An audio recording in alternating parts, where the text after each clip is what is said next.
Hello guys. तो कल तो हम बताए थे आपको मार्जिनल यूटिलिटी का ग्राफ, है ना।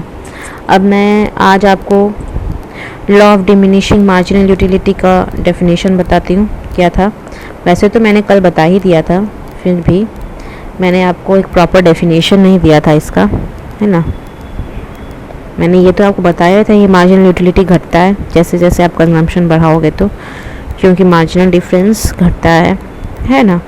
जब आप फर्स्ट कॉमोडिटी कंज्यूम करते हो तो आपको ज़्यादा सेटिस्फैक्शन मिलता है, फिर सेकंड करते हो तो थोड़ा कम मिलता है, तो मार्जिनल डिफरेंस क्या हो रहा है, धीरे धीरे घट रहा है ना। तो वही हुआ मार्जिनल यूटिलिटी, वही हुआ law of diminishing marginal utility. तो I am just giving you a formal definition, you can write it on your notebook, है ना। It states that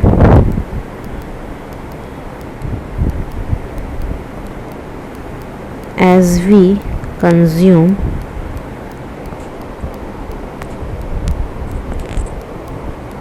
more and more units of a commodity,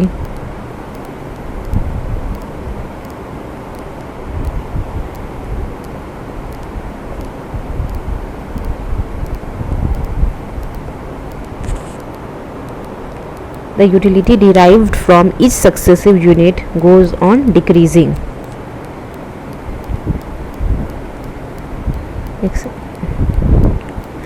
The utility derived from each successive units goes on decreasing. Understood? तो यही है आपका, है ना, definition कि जैसे हम कंज्यूम करते हैं ज़्यादा से ज़्यादा कॉमोडिटी, है ना, तो हमारा जो यूटिलिटी है वो धीरे धीरे घटते जाता है। अब इसका कुछ एजम्पशन है that you have to remember क्या, आप समझ जाओगे तो आपको रिमेंबर क्या करना है ना। पहला तो कि यूटिलिटी जो है इसका कार्डिनली मेजरेबल है ना।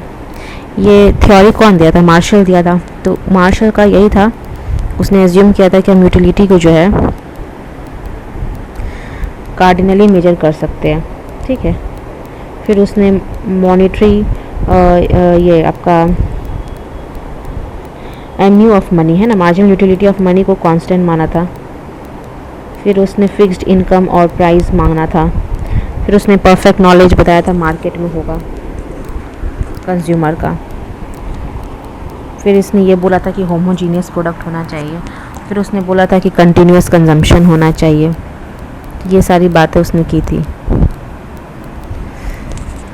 तो पहला तो क्या था एजम्पशन में, ये सब देखिए, आपको ऐसे भी आप थ्योरी समझ जाओगे तो आप लिख लोगे। ये पहला तो होना चाहिए कि कंज्यूमर रैशनल होना चाहिए, है ना। उसको पता होना चाहिए कि वो ऐसा ना हो कि पागल हो, है ना। एक नॉर्मल इंसान अगर एक कॉमोडिटी खाएगा तो उसको कितना यूटिलिटी मिलेगा, सेकेंड खाएगा तो कितना, तो रैशनल कंज्यूमर होना चाहिए, है ना, रैशनली थिंक करने वाला हो।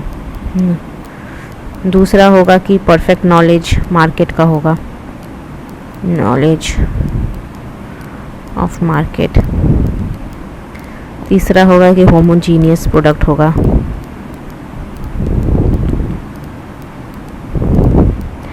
चौथा होगा कि कंटिन्यूस कंजम्पशन होना चाहिए, कंटिन्यूस कंजम्पशन, है ना।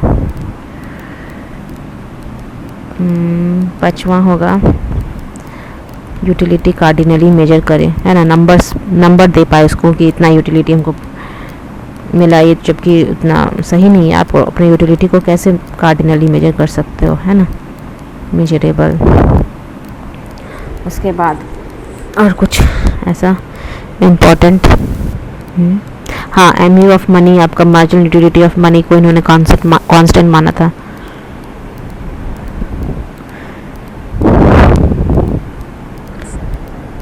तो ये सारे एजम्पशंस थे, ठीक है। और चलिए, तो आज मैं ये लेक्चर को यहीं ख़त्म करती हूँ। नेक्स्ट लेक्चर में हम कंज्यूमर इक्विलिब्रियम स्टार्ट करेंगे। So thank you guys.